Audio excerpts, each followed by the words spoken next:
Hi, I'm Shashank Bhargav, and you're listening to Three Things, the Indian Express news show. In this episode, we talk about the promises that the new Chief Minister of Punjab has made and the challenges that lie ahead of him. We also talk about remarks made by a senior bishop that have caused a major controversy in Kerala. But first, we talk about the United Kingdom. The UK has come up with new travel rules that Indians are viewing as discriminatory, and the Indian government is now protesting. To talk about these new rules, we speak to Indian Express's associate editor Shubhajit Roy, who reports on matters of foreign affairs for the paper. And he starts by talking about the current travel rules of the UK. So, UK currently has a system that designates countries in three categories in red, amber, and green list. Now, if a person has been in a red list country in the 10 days before arrival in the UK, she has to quarantine for 10 days in a quarantine hotel and take a COVID test on or before second day, that is day 2, or after day 8 of quarantining. So even fully vaccinated people have to follow these rules. The penalty is could be up to £10,000 for violation of these rules. So India features in the amber list. Now, if a person has been in an amber list country in the 10 days before arrival in England, she has to take a COVID test in the 3 days before traveling to England. Now, the prior test is necessary for fully vaccinated travelers also, but they are exempt from quarantine if they have taken the full course of an what is called an authorized vaccine. Now, authorized includes 2 doses of Pfizer, Moderna, or AstraZeneca vaccine. And obviously, the traveler must have the final dose at least 14 days before arrival in England, or 1 dose of the Johnson and Johnson vaccine, which is just a single dose. But now these rules are about to change. From the 2nd of October, there will be only a single red list of countries. No amber or green, just red. And for people who will be traveling to the UK from countries not on the red list, the rules will depend on their vaccination status.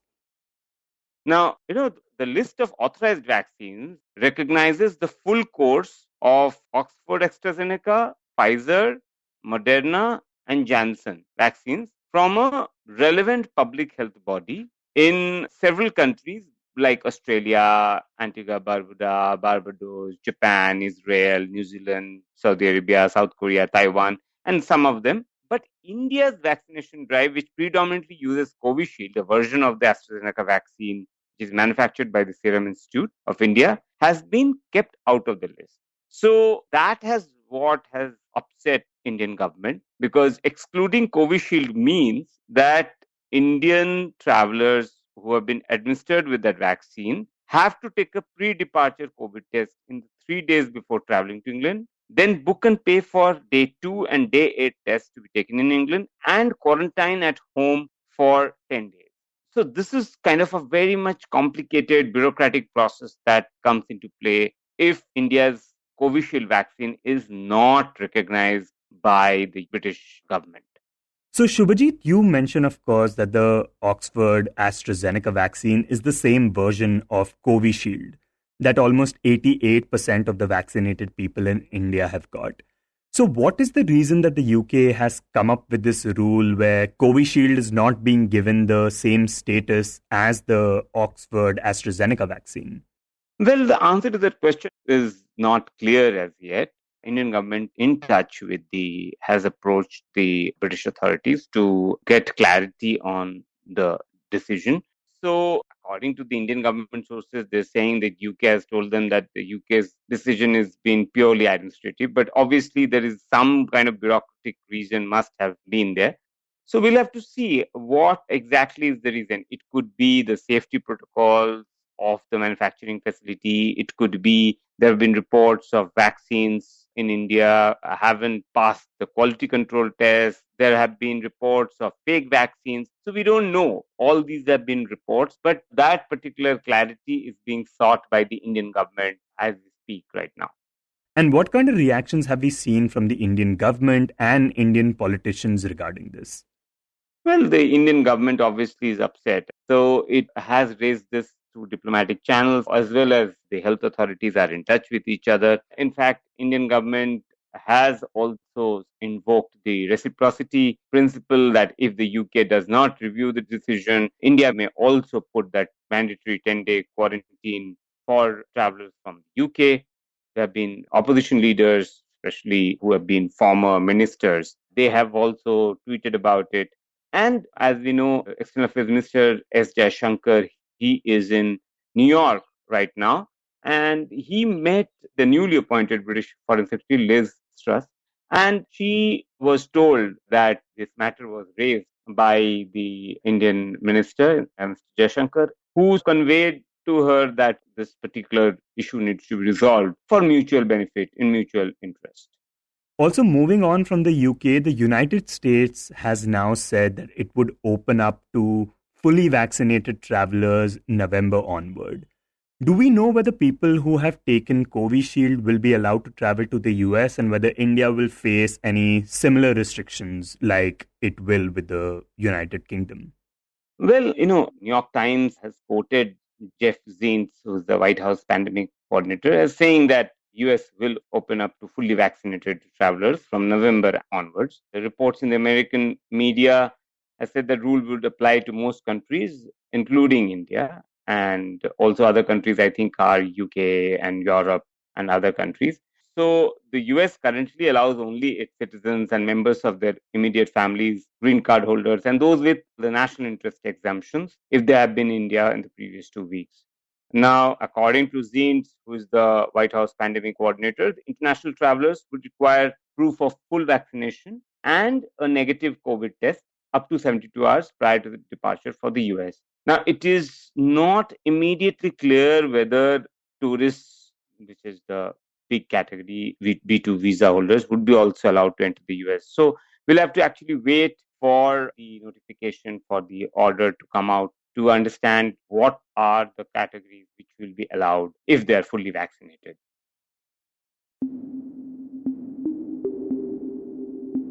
And next we talk about Punjab.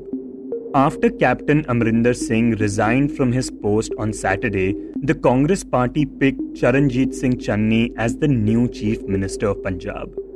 Channi is the first person from the Dalit community to become the Chief Minister of the state. In this segment, we talk about the promises he has made so far, how he is positioning himself, and the challenges he will be facing in the days leading up to the state elections. To talk about this, Kanchan Vasudev, who writes on Punjab for the newspaper, joins us. Kanchan, Channi took oath as the new Chief Minister of Punjab on Monday. Could you talk about the kind of promises he has made since then? The takeaways from his first media conference was that when he unfolded his agenda, it was concentrating on poor, farmers, employees, and he gave a message that under his leadership, the government will nail the mafia and eliminate corruption. He promised that he would give 100 more units of free power.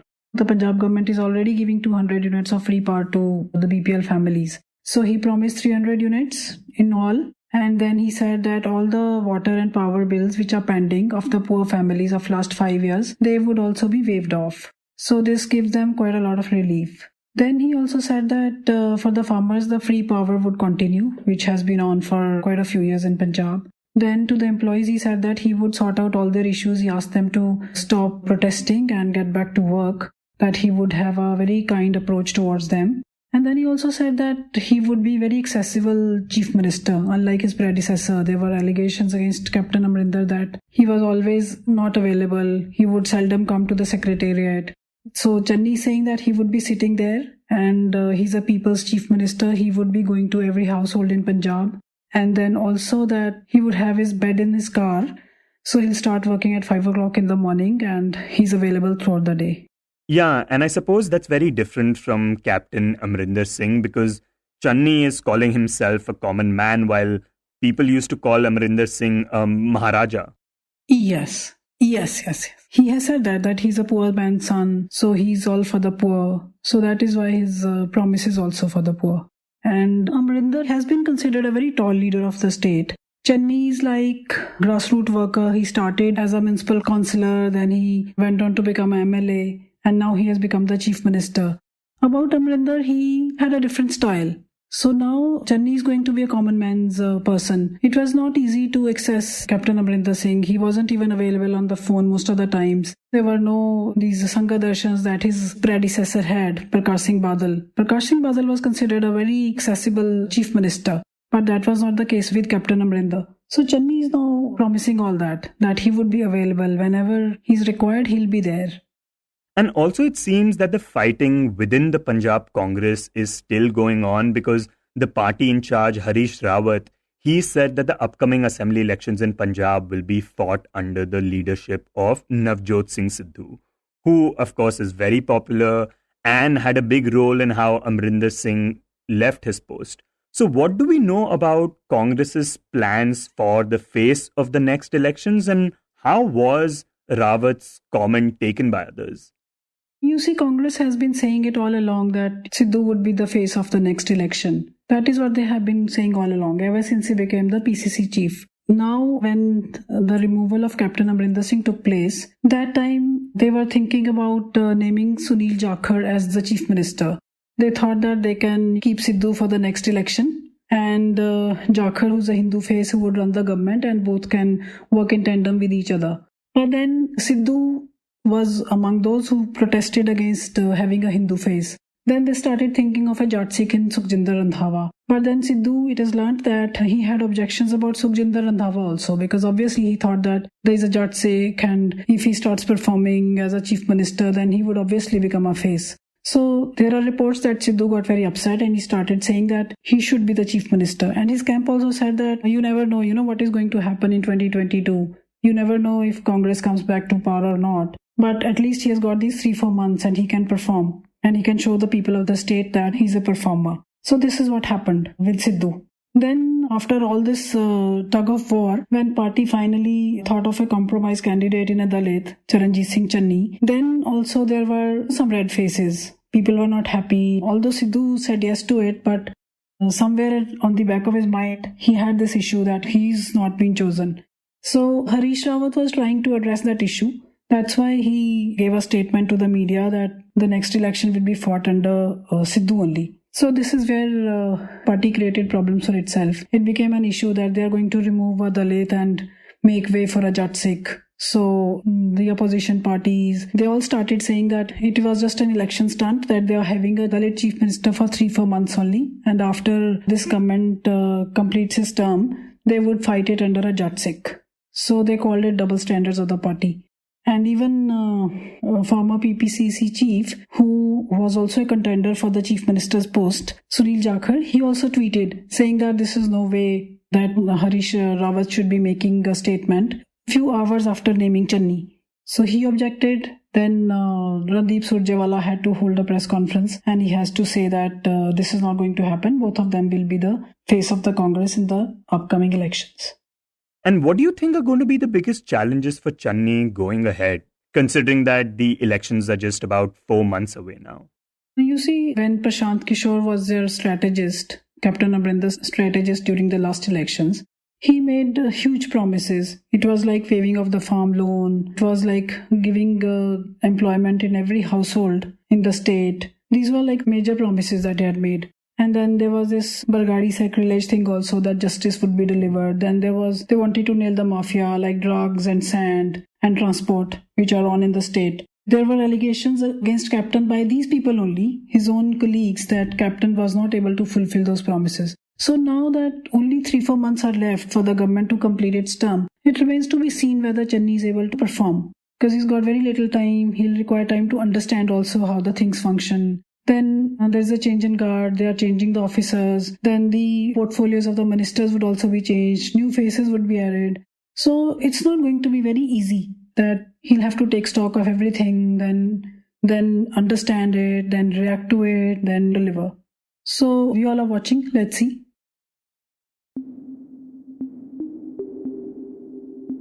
And in the end, we talk about a major controversy in Kerala that has been caused by a prominent bishop. The bishop in question is Mar Joseph Kalarangat, belonging to the Pala Diocese of the Syro-Malabar Church in Kerala, which is one of the biggest Catholic churches in the state. The bishop, while addressing a church in the Kottayam district, talked about love jihad and narcotic jihad as being serious threats to the young men and women of Christian and other non-Muslim faiths. This was the first time a senior Catholic bishop took direct aim at the Muslim community by raising the issue of love and narcotic jihad. To talk about this controversy, Vishnu Verma, who writes on Kerala for the Indian Express, joins us. Vishnu, could you talk about what exactly Bishop Joseph was trying to say when he made these remarks? So, Mar Joseph Kallarangata, who is the bishop of the Pala Diocese of the Syro-Malabar Church, he was speaking to people on the occasion of the 8th day of Lent of Mary. It's a very traditional ritual celebrated and observed within the Catholic Church here in Kerala.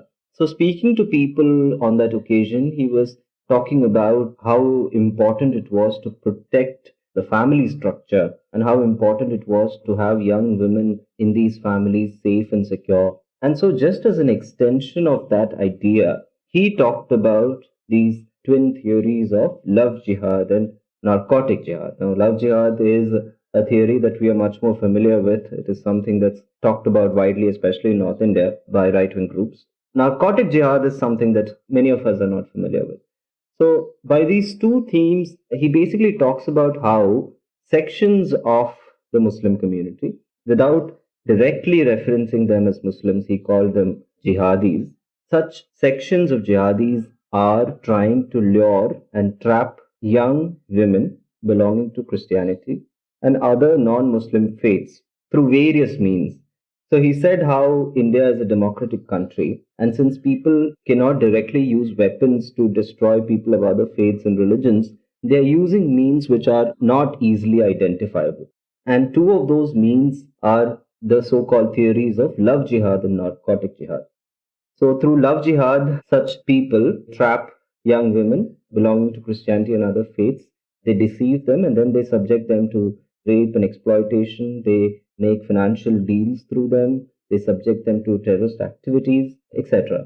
Through narcotic jihad, the so-called theory of narcotic jihad, basically young men and women of non-Muslim faiths are being attracted to drugs and narcotic substances at premises which are owned by these sections of so-called jihadis.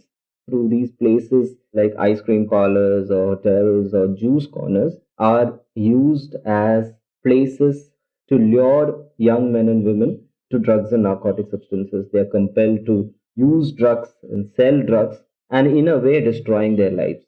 So these are the allegations that the Catholic bishop has made in his address. And we obviously know that there is no evidence of love jihad in the country, and there is obviously no evidence of narcotics jihad. But his comments obviously have caused strong political reactions, and even Kerala Chief Minister Pinarayi Vijayan reacted to them. Could you talk about what Vijayan said? Yeah, so as soon as the remarks, controversial as they are in nature, got out, at the first press conference that the Chief Minister addressed in Trivandrum, a journalist asked him about these remarks. So in his first remarks, the Chief Minister said that this was the first time that he had heard a term called narcotic jihad. Without directly condemning the remarks made by the bishop, he said that those in responsible positions must refrain from making comments that would hurt the secular fabric of the society. He said that drugs and narcotic substances don't have a religious hues and that they're not connected to any particular religion and that they should be seen as an antisocial sort of an activity rather. A few days later, when a journalist asked him whether the Catholic bishop would be booked for hate speech, the Chief Minister made it clear that the Kerala government has no intention of filing a case against the Catholic bishop. And he seemed to say that the bishop did not have ulterior motives behind that statement and that he was simply telling the society about the threats of being attracted to drugs and narcotic substances. So in a way, the Chief Minister did say that a theory like narcotic jihad does not have any kind of evidence, it's not backed by evidence, but at the same time, he refrained himself from directly condemning the bishop or saying that the bishop is wrong. And what about other parties? How did the Congress and the BJP react to this?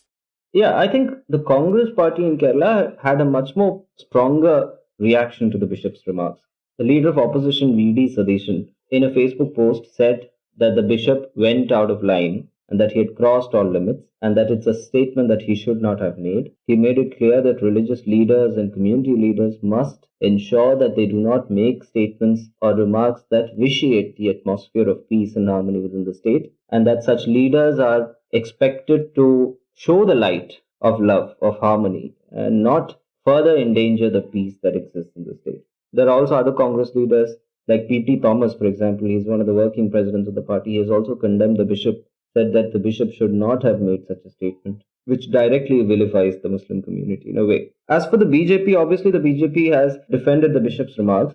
The BJP, much before this, has always said that love jihad is rampant in Kerala and that Muslim young men of the Muslim community are trapping Hindu girls and Christian girls and trying to subject them to terrorist activities, etc. So the BJP has wholeheartedly defended the bishop. They even went to the extent of asking the center to frame a law to handle cases of alleged love jihad and to provide security for the bishop. Right, and you have written that these remarks are being seen by many as fanning sentiments of Islamophobia among Christians in the state. Christians and Muslims, of course, together make up 45% of the population in Kerala. But with the chief minister reacting to it, with other parties making their statements, what has been the fallout of this controversy?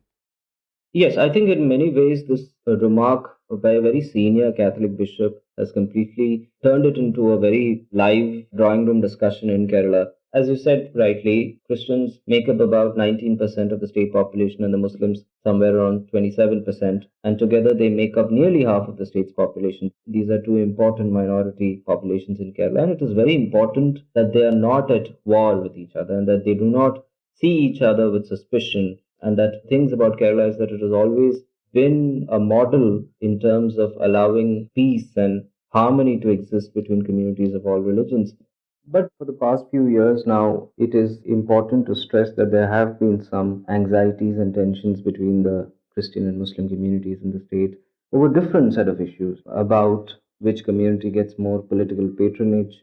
In the case of the Muslim community, they are linked to the Indian Union Muslim League, which is an ally of the Congress in the state. Also about the disbursement of the minority scholarship, which was earlier following an 80-20 format and is now being subjected to changes. The issue of the Hagia Sophia church in Turkey, which has now been converted into a mosque.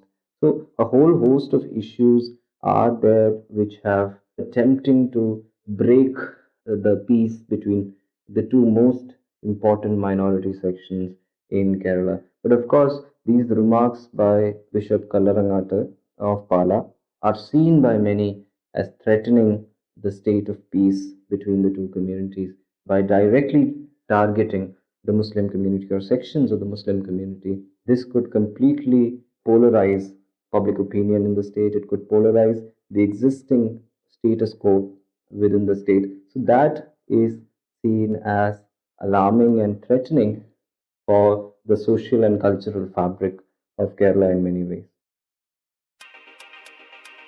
You were listening to Three Things by The Indian Express. Today's show was written and produced by me, Shashank Bhargav, and was edited and mixed by Suresh Pawar. If you like the show, then do subscribe to us wherever you get your podcasts. You can also recommend the show to someone you think will like it, share it with a friend or someone in your family. It's the best way for people to get to know about us. You can tweet us at Express Podcasts and write to us at podcasts@indianexpress.com.